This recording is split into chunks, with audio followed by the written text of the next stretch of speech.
In the 15 years they spent on the air, the MythBusters have debunked hundreds of myths, misconceptions, and urban legends, often based on scenes from popular movies. Here are some of the most iconic movie moments that the MythBusters proved couldn't happen in real life.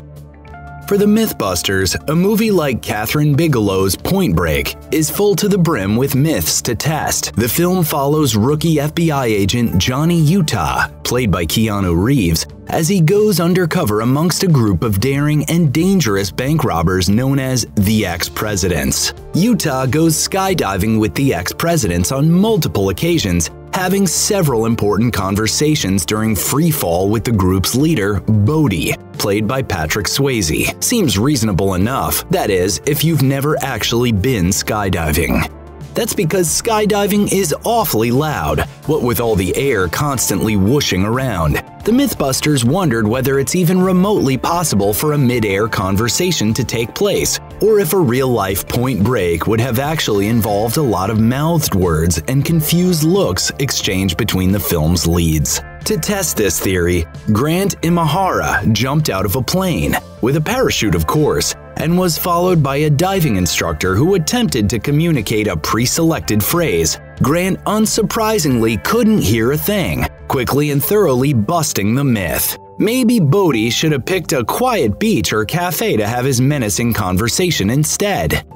Point Break wasn't the only time Keanu Reeves broke the laws of physics. In Jan de Bont's 1994 action thriller Speed, Keanu's SWAT cop Jack Traven races against the clock to save hostages from a bus that's been rigged to explode if it goes under 50 miles per hour. In one of the film's most memorable scenes, the bus is headed for a 50-foot gap in the road, but thanks to Keanu's quick thinking and Sandra Bullock's level-headed driving, they're able to stick the landing with no injuries to anyone on board. However, when the MythBusters decided to try it out for themselves, their experiments uncovered some very different results. The build team first ran tests with a small-scale model, but things didn't go very well. The first test was disastrous for the miniature bus and its imaginary occupants, who went plummeting to their doom in short order. Even closing the gap didn't seem to help very much, though the build team admitted that if there were somehow concealed ramps on both sides of the gap,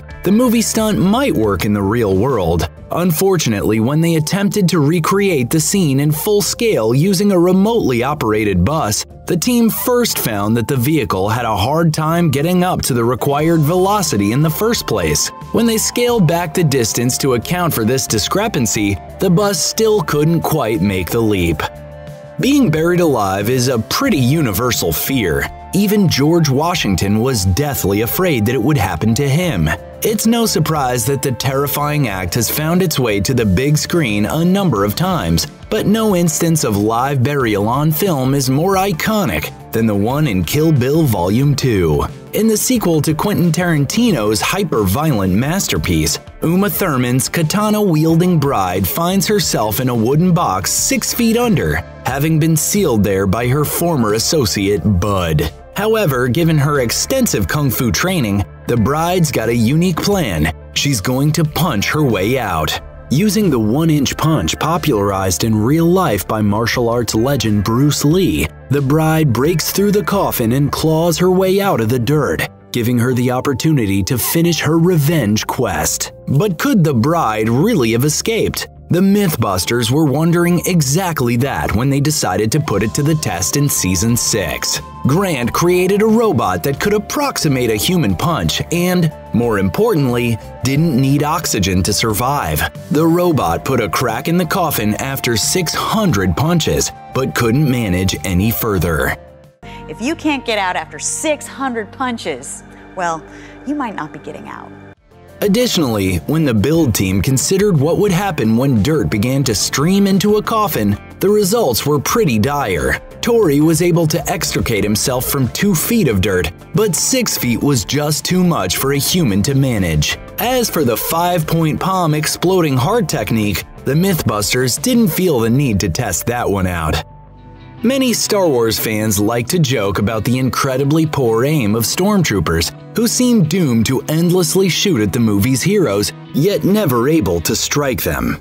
After analyzing several iconic Star Wars scenes, Adam Savage determined that the lasers shooting out of the Stormtroopers' blasters are alarmingly slow, moving at only 130 miles per hour. While that may still seem fast, a normal bullet on Earth moves at around 1,700 miles per hour, about 13 times faster. So, given the excruciatingly slow speed of a single blaster shot, it should be possible to outrun one, right? Could it be that Luke Skywalker didn't need superhuman abilities to dodge them all? In short, no. To test this myth, Jamie built a cannon that would fire non-lethal foam darts at the appropriate speed to mimic the blaster shots. Both hosts attempted to dodge the foam projectiles in a mock spaceship environment, but they just couldn't manage the feat. Even when they spaced out the time between shots, it didn't give the rebels any time to avoid certain doom. Maybe it was the Force helping Luke out after all.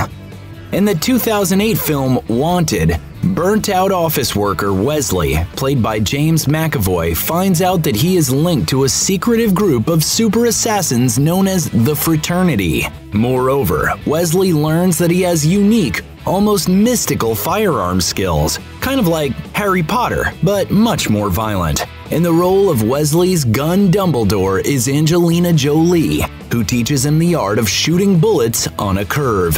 This last notion, of course, is what piqued the interest of the MythBusters. Is it really possible to somehow fling a gun around while shooting it, therefore setting its bullet on a curved path? Even if you don't account for the sort of high-level math and physics knowledge that would be necessary to skillfully control such a feat, is it even possible in the first place? Well, no, not unless you have a very strange gun.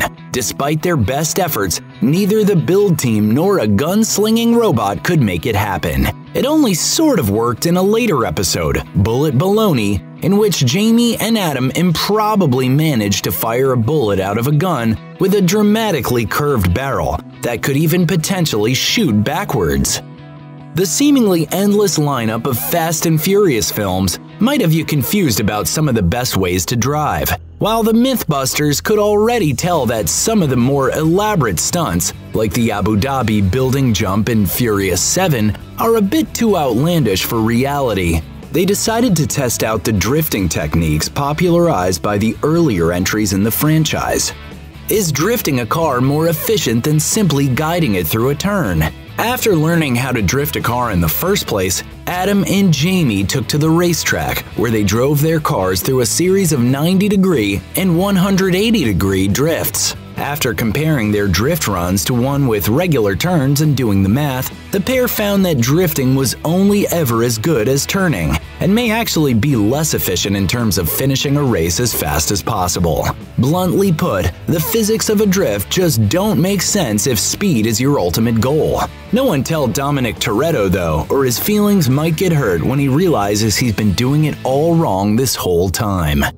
While real great white sharks don't actually cause that much trouble, Steven Spielberg's 1975 thriller Jaws posits that a single shark could do a whole lot of damage to one unfortunate seaside community. It's only after numerous maulings that Police Chief Martin Brody manages to take out the shark by throwing a scuba tank into its mouth and shooting the tank, resulting in an extremely chummy explosion. Smile, you son of a...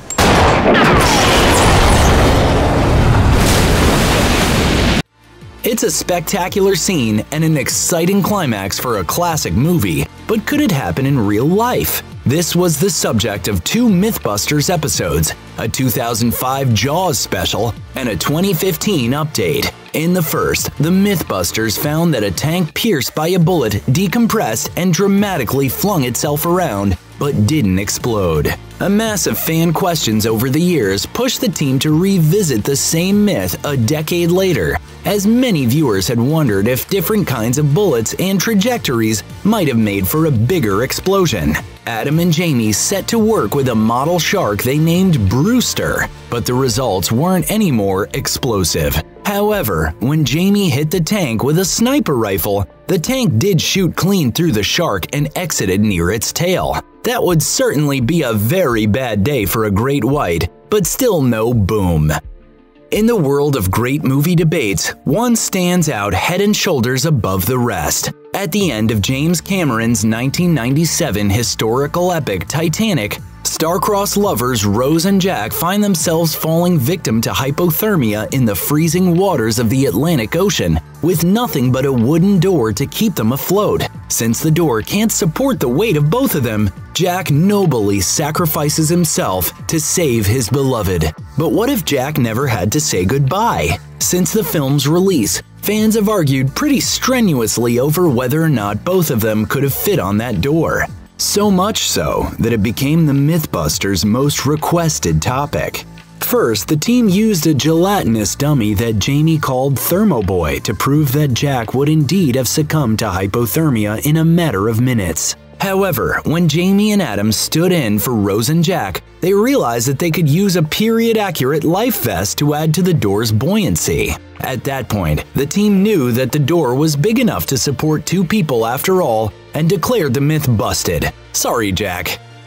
Early James Bond movies are known for a lot of things like campy plots and outrageous villains, but one thing they're not known for is their realism. While the film franchises tended somewhat towards more serious settings and plots in recent years, the initial movies of the 1960s and 1970s were, sorry fans, oftentimes downright goofy. However, goofiness has never stopped the MythBusters.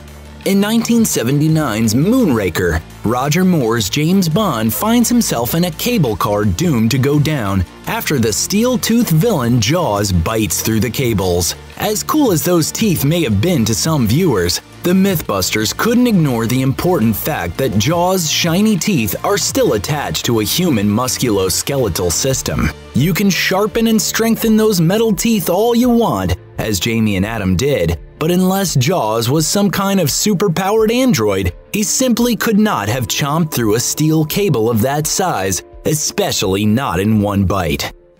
Though it may have been forgotten by much of the movie-going public of today, Seth Rogen's attempt at rebooting the Green Hornet in 2011 provided plenty of material for a rollicking MythBusters episode. Sure, it was basically a promotional tie-in for a movie that proved to be a critical dud, but that didn't stop the MythBusters from putting on a good show with the help of Rogen himself. The build team tested out a couple of different movie myths from the film, but the most spectacular one involved a car, a bulldozer, and lots of explosives. In the movie, 2 people in a car trapped beneath a bulldozer managed to send it flying by setting off some heavy explosives, all without mortally injuring themselves in the process. Replicating that scene in real life proved to be tough. Even with some heavy-duty shielding, the dummies meant to represent the Green Hornet and his assistant Kato were seriously damaged after the first blast, which didn't even move the bulldozer in the right direction. Then, in a quasi-successful attempt to get the bulldozer to fly away with 250 pounds of explosives, the car, dummies, and machinery were all torn to shreds by the blast. All this tells me is if you want to make a good movie, the first thing you gotta do is throw reality out the window. That's what I've learned. In the 1964 James Bond film Goldfinger, Sean Connery's Agent 007 discovers the titular villain's employee, Jill Masterson, dead in his hotel room. The cause of death? Gold paint smeared across her entire body, which caused her to suffer fatal skin suffocation. An urban legend that persisted for a number of years posits that the actress who portrayed Jill Masterson suffered a similar fate in real life, but a bit of digging reveals that the actress in question, Shirley Eaton, is still alive and well today. She stepped away from acting in the 1960s, leading some in the pre-internet age to think that she might have died. But could being painted gold really kill a person? That was one of the first questions the MythBusters asked in one of their pilot episodes, which aired back in 2003. Jamie was coated head to toe in gold paint for an hour and survived just fine, not suffering anything besides some minor discomfort and slight fluctuations in blood pressure and body temperature. Not fun, of course, but certainly not lethal. Check out one of our newest videos right here. Plus, even more grunge videos about your favorite stuff are coming soon. Subscribe to our YouTube channel and hit the bell so you don't miss a single one.